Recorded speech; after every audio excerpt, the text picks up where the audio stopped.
వైసీపీలో SC, ST cells సహా BC cells కు సంబంధించిన కమిటీలను నియమించారు. ఇంకా కొన్ని చోట్ల నియామకాలు సాగుతున్నాయి.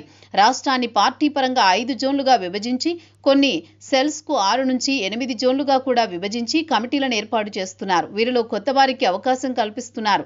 నిజానికి ఇది పార్టీ పరంగా మంచి నిర్ణయం.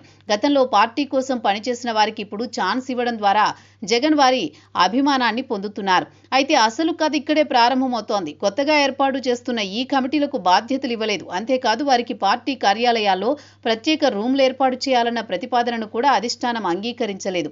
దీంతో ఈ సెల్స్ ఇప్పుడు ఏం చేస్తాయన్నది, పైగా పార్టీ తరపున వాయిస్ వినిపించాలని అంటున్నా ఏం మాట్లాడాలనే విషయంపై స్వతంత్ర నిర్ణయం తీసుకునే అవకాశం లేదని ఒకరిద్దరు నాయకులు చెబుతున్నారు.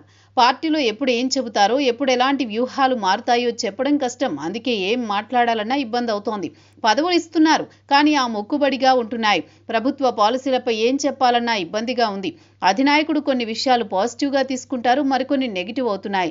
దీంతో మేము ఏం మాట్లాడితే ఏం తంటా వస్తుందో అని ఇబ్బందిగా ఉంది అని బీసీ సెల్ కు కొత్తగా నియమితులైన కర్నూలు నేత ఒకరు వ్యాఖ్యానించారు. అదే అభిప్రాయం దాదాపు ఇతర సెల్స్ కమిటీల నాయకుల్లో ఉంది. దీనికి కారణం పార్టీ పరంగా ఇస్తున్న పదవులతో కేవలం అలంకారప్రాయంగానే తమ పరిస్థితి ఉందన్న వాదన. గతంలో వైసీపీ హయాంలో కార్పొరేషన్లు నియమించినప్పుడు కూడా ఇదే తంతు కొనసాగింది.